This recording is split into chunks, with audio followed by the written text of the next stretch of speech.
speaking against? Well, my wife is 5 months pregnant, and I'm for parental rights, not government coercion telling us what we can do, what we can't do with our kids. There is no other mandated procedure in our, that is, first of all, it's illegal. You can't make people do procedures that they don't want.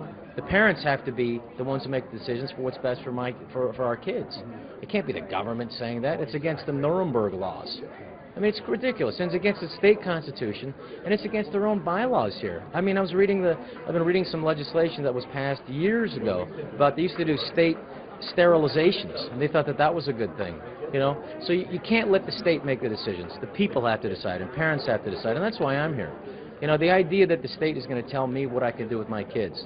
First of all, and the doctors are not going to tell you both sides of the issue. They're not, because they're told by the pharmaceutical industry, which makes billions of dollars, that it's completely safe. And let me tell you, they've gone from when you and I were kids, you had like 8 shots. Now that's up to 70 shots and multi-shots. And they don't tell you the safety of these things. There's no efficacy study. In other words, if you and I were going to do, if I was going to have a car seat, okay, I was going to say, here's the car seat. You'd have to show some proof that it's a safe seat, right? You'd have to say, here's 1,000 accidents with it, and here's 1,000 without it. And they go, okay, you can compare. They have refused to, and no vaccine company, none of the pharmaceutical companies and government tests have done 1,000 kids with the shots and 1,000 without. They refuse to, because it's not what they want to hear. Because what they're doing right now is that the pharmaceutical industries are doing fine. They're making billions of dollars, and they're increasing more shots, and it's at the cost of our children, because they don't have the efficacy of these shots have not been proven, and the toxicity of these things. We're having more and more side effects. You're having more autism. When you go from autism, which was unheard of in America in 1930, to when it was 1 in 5,000 after seeds started being preserved with mercury, which is the second most toxic thing on this planet next to plutonium. And then you go to, let's go up a couple of decades. By 1990, it was 1 in 200. Now it's 1 in 88. Now, truthfully, it's true that a lot of the autism rates are grouped into one, but there is something that's really happening.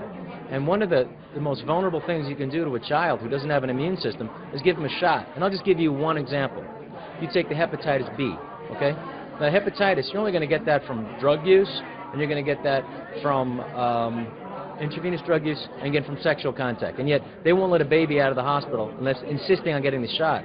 I'm sorry, that's an unnecessary shot that they don't need to have, especially when the baby's immune system isn't developed. The baby's immune system is the mother's immune system.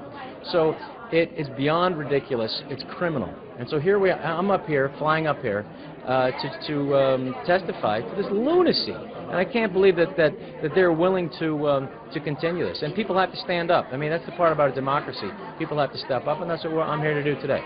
Do you think there's too much government intervention in our lives today, whether or not you live in California or New York or anywhere in the U.S.? I mean, but there is some. I mean, there needs to be some. I mean, governments need to protect roads, and I agree with that. But government can't make decisions on what I do to my body and my children's body. They have to stay out of that.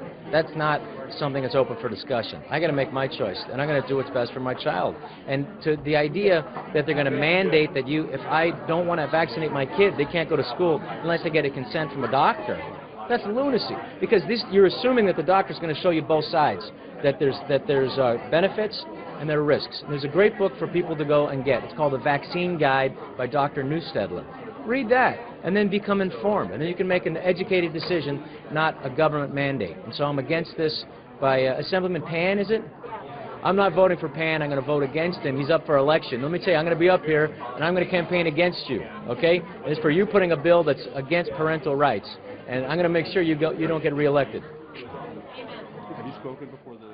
I have a picture of my daughter in there in the guy.